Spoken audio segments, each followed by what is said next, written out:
I am the American soldier. For the American people, my family, my fellows, my sons to come, I carry arms.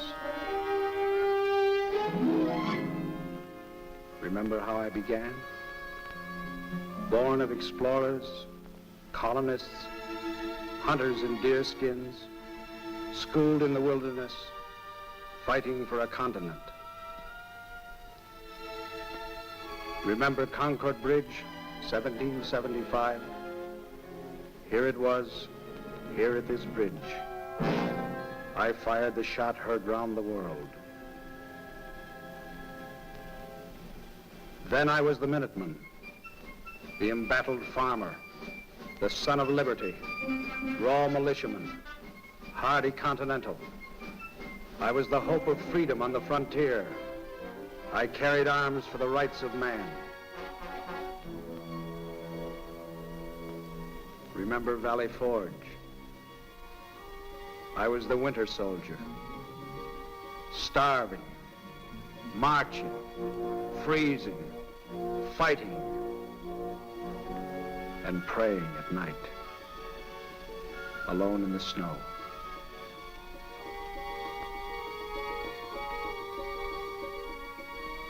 I planted the flag of 13 stars at the Mississippi, at the Great Lakes.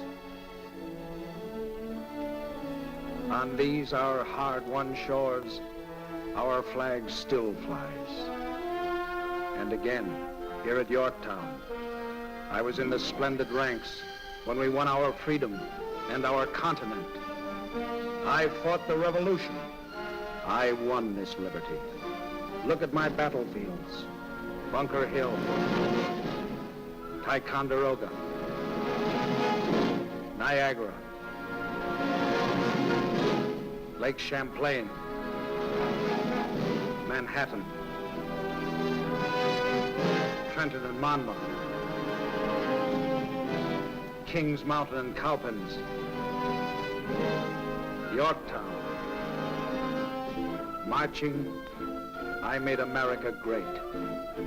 North to the parallel 49, south to the Rio Grande, west to the mountains. Marching, I made America free. Working at peace, I built America. Explored with Lewis and Clark, with Zebulon Pike, with Kit Carson and Davy Crockett.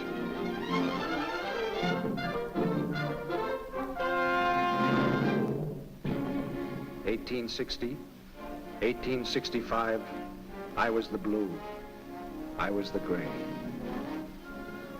Marching, I made America free. Marching, I gave America peace. Marching, I found the American spirit. I led the way. I called to America, follow me. Follow the American soldier. Follow the trail I blaze. I convoyed the wagon trains, moving west, fought the tribes with Custer, rode the Oregon Trail, patrolled the wild American continent. My lonely outposts grew. My camps became crossroads. My frontier forts took root. Rose from the prairies into cities. My infantry marching made paths. My cavalry riding made trails. Where cities rise, I made the hikes to lay the ties and drive the spikes, uniting my country with rails.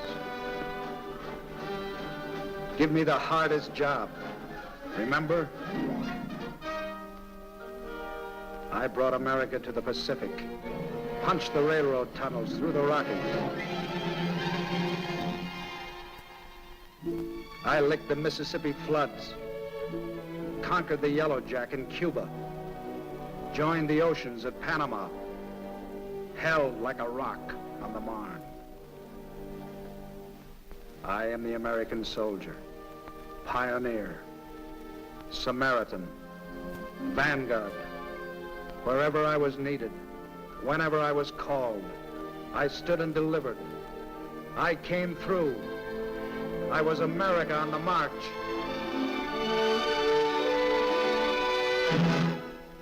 And now, today, here I come again, marching again, at the same old job, same old brand new job.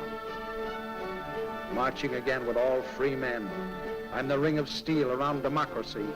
I'm the ramparts that you sing about. I'm the citizen soldier, the nation in arms. I'm snap and precision, West Point pride. I'm the regular, strictly GI.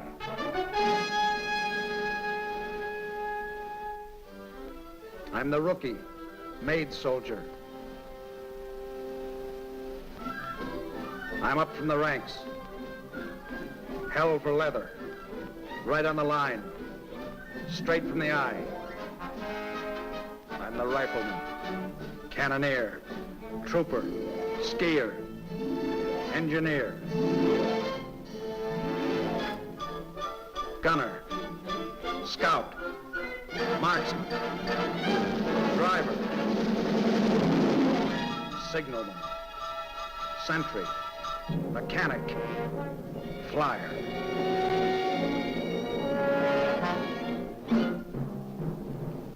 I'm the eyes of the cannon, the marching refrain, the brains of the tank, the nerves of the plane.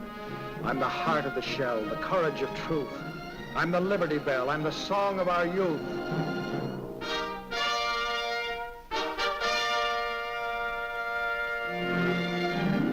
I'm the fighting men at every outpost, from Alaska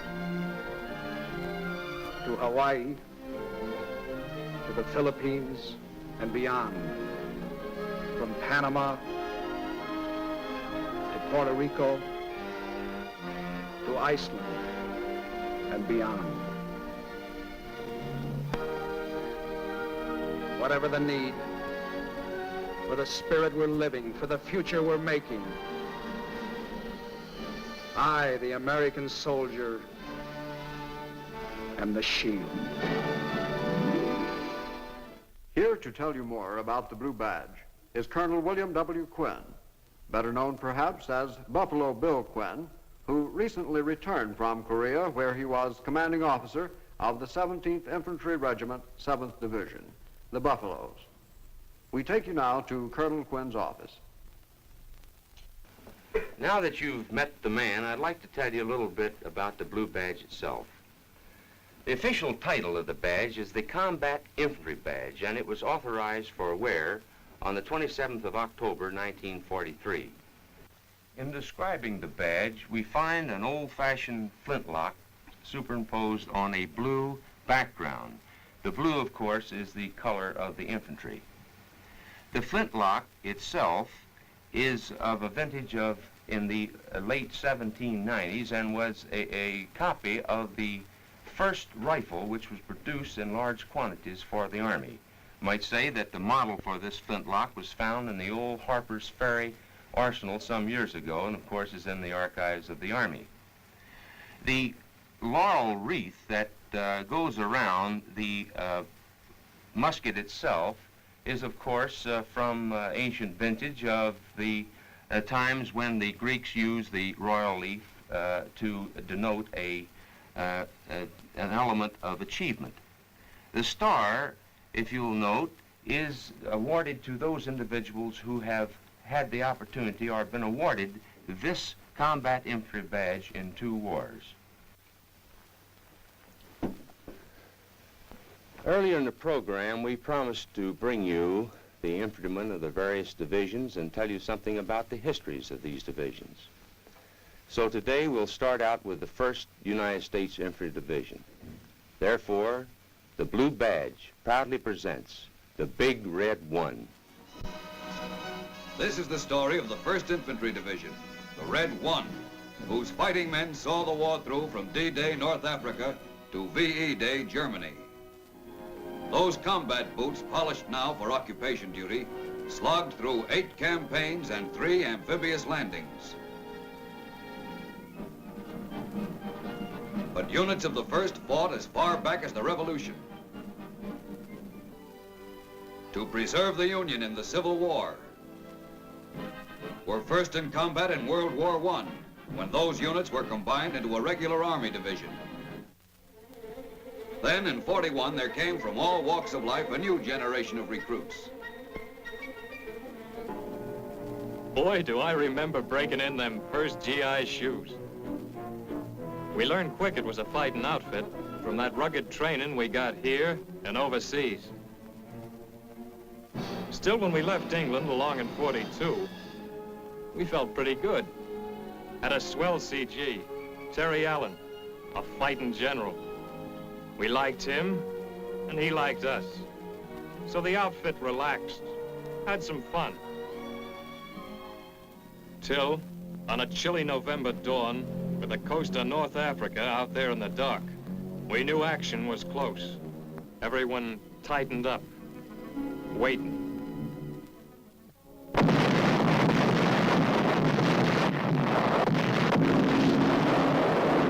I don't know which was colder, the water or the feeling in my stomach when they opened up on us.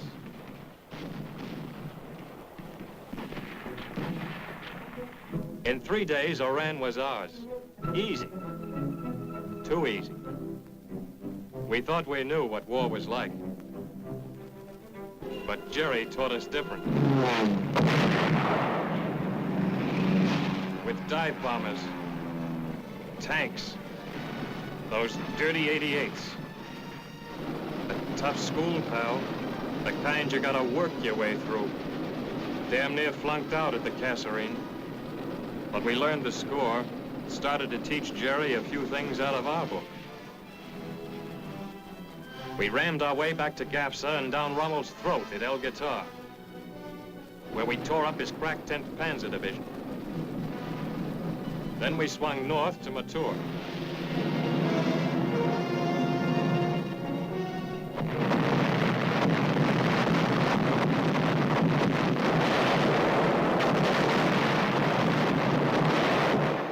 Nightmare war. Ernie Pyle told about it. Drenching artillery, hidden mines, walls of machine gun fire. Meanwhile, Montgomery's 8th Army cracked the Mareth line. When we shook hands with his patrols, it was over the corpse of Rommel's army. After Tunisia, the crazy rumor got around that we were going to load on boats for home. We loaded on boats, all right, but for Sicily, which, believe me, was no place like home. This time, the beachhead was plenty rough. But after we broke through, the Red One moved fast. Took 18 towns in 37 days. But to take it, we had to stop and slug it out in the mountains all along the way. Like Troina. Pretty mountain town. But after 21, yeah, 21 Jerry counterattacks, it looked like this. We won all right, but we paid. After Troina, they sent us back to England. Our new CG, General Hubner, put us through the jumps again. We practiced for another beachhead, but this one we knew was going to be the payoff. The biggest show of all.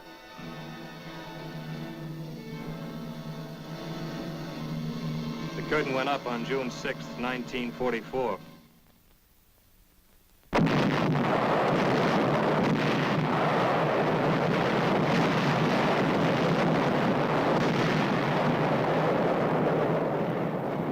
I never think of Omaha as a big town in Nebraska, not anymore. To me, it's a piece of beach in Normandy that was hell. We were getting crowd artillery, mortar, and machine gun fire like rain, without even an umbrella for protection. We came close to being rained out, all right.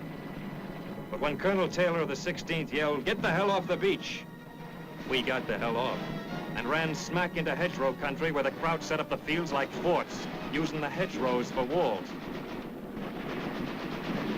It's like a Chinese puzzle out of hell. We'd clean up one field only to find out the next was loaded with Jerry.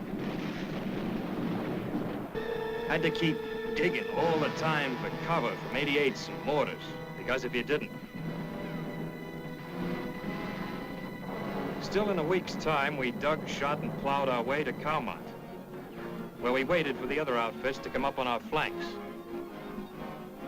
The French were tickled to see the supermen getting licked by plain American doughy, who were human beings, too. We got a chance to clean up and tell the folks back home how we were doing. It had to be a short note, though, because a big blow-up was brewing. It came on July 25th, when it seemed the whole damn Air Corps got in on a big bust around some low.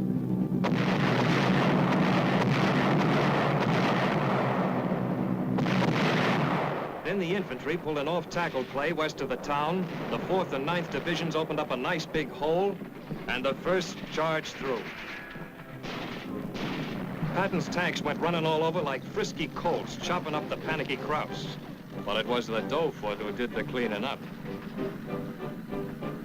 Combat engineers dug up mines like fat cabbages, cleared away roadblocks, and all the time the infantry kept coming along for the final kill.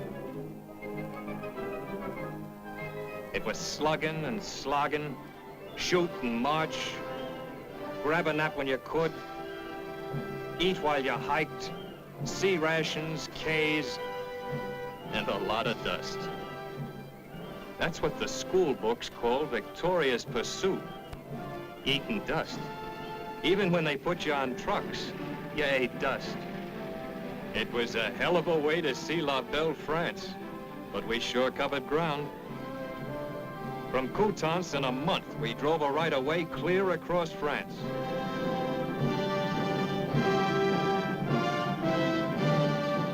Through Soissons, where the Red One smeared Jerry 26 years ago. We rolled across the Belgian border, bagged 17,000 Heinies in a 3-day scrap around Mons, and kept scooping them up all the way to the Siegfried line. We cracked it in 3 days, drove a claim into Hitler's backyard around Aachen. It looked like the final round was coming up. We did some preparing.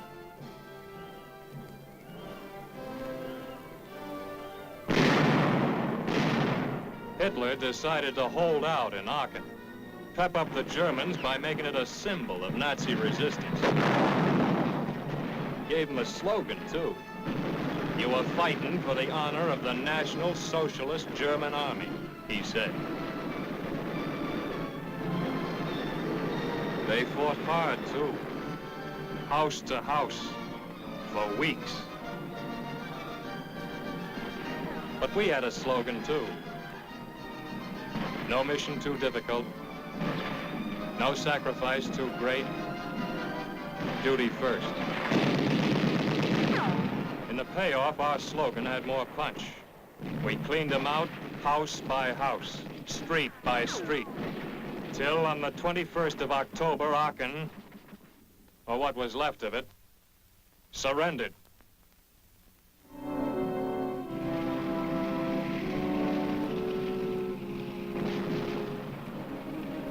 But we hadn't seen the worst yet. Hürtgen Forest showed us that.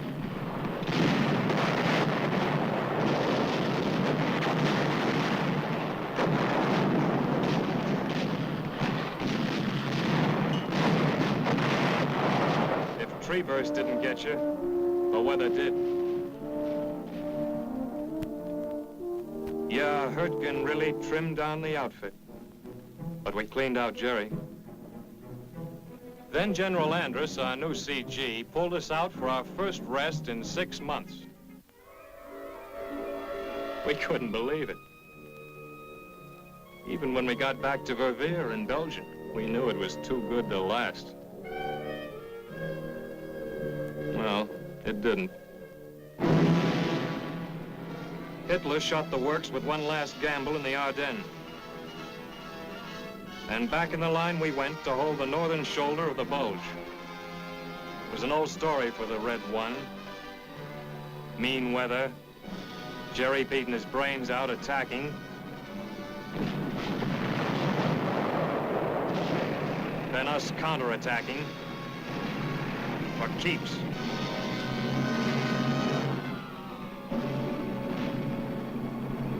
When we got rolling again after the bulge, we found the Rhine River ahead of us. It looked like a big ditch for dough feet to jump. But the 9th Armored grabbed a weird-looking bridge at Remagen, and we got over fast. After that, we just threw away the brakes and kept rolling. Plowed right through the belly of Germany. When they told us in May the war was over, do you know where we were? Czechoslovakia. Yeah, Czechoslovakia. And brother, were we tired. You know, they call the infantry the queen of battle. Don't ask me why. You wouldn't say those guys look pretty, would you? No, not pretty. But they're real men. Soldiers who do their job.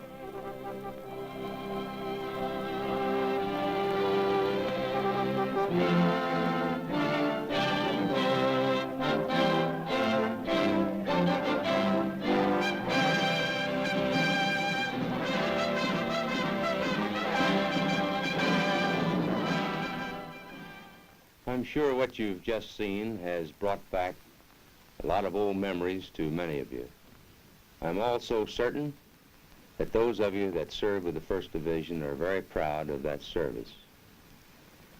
As before, we want to tell you that the series is a tribute to those of you who served as riflemen and also those who are yet to serve. We want all to know that the wearer of the blue badge, what he has done and what he is doing today, particularly in Korea. We'd like to explain the great burden that this man with a rifle is carrying in the whole defense effort, and to gain for him that recognition which is due him. I must point out at this particular phase that the greater portion of this program has been made possible through the heroic efforts of the Signal Corps combat cameramen. Those individuals who are constantly under fire, taking pictures, portraying for you and for posterity the activities of this man with a rifle. They have done a good job. I know this from my own experience because when I commanded the 17th Infantry in Korea, we had any number of cameramen with us. And on many occasions, I've seen them pinned down by fire along with our own men. Well, I think you'll be interested to know what we have in store for you for the next 12 programs. We're going to bring to you living histories of the combat infantrymen in some of our great divisions. We'll start out with the 30th. We'll have a history of the 1st Cavalry Division in the Philippines. We'll see the 3rd, 45th, and 36th in the invasion of southern France. We'll see the 41st at Buna and in New Guinea. We'll go on to see the 34th at Kasserine Pass, the 6th Division, the 82nd Airborne in Sicily. We'll watch the divisions of General Patton in the relief of the Bastogne Bulge. We'll watch those divisions moving from Naples to Cassino. We'll see the 7th in the Pacific and the 29th in Europe. In addition, we will interview a great number of very interesting personalities. On our next program, we invite you to look on when we honor the infantrymen of the Old Hickory Division, the 30th. We'll see them in Normandy, at Saint-Lô. We'll see them cracking the Siegfried Line, and we'll see them in the Battle of the Bulge. In addition, we have some very interesting facts about the rifleman himself, his rations in combat, his clothing, and the gear that he carries when he goes to battle. So until next week, this is Colonel Quinn speaking for the combat infantrymen and asking you to look twice at the man who wears the blue badge. It's the mark of a man. Frontier, I carried arms for the rights of man. Remember Valley Forge? I was the winter soldier, starving, marching, freezing, fighting, and praying at night, alone in the snow.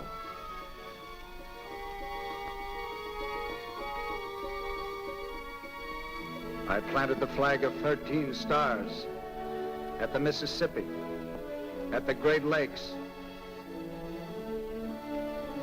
On these, our hard-won shores, our flag still flies. And again, here at Yorktown, I was in the splendid ranks when we won our freedom and our continent. I fought the revolution. I won this liberty. Look at my battlefields. Bunker Hill.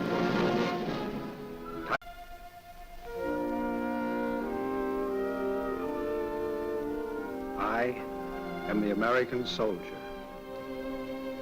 For the American people, my family, my fellows, my sons to come, I carry arms. Remember how I began? Born of explorers, colonists, hunters in deerskins, schooled in the wilderness, fighting for a continent. Remember Concord Bridge, 1775? Here it was, here at this bridge. I fired the shot heard round the world. Then I was the Minuteman, the embattled farmer, the son of liberty, raw militiaman, hardy continental. I was the hope of freedom on the Ticonderoga, Niagara, Lake Champlain, Manhattan, Trenton and Monmouth, Kings Mountain and Cowpens, Yorktown. Marching, I made America great. North to the parallel 49, south to the Rio Grande,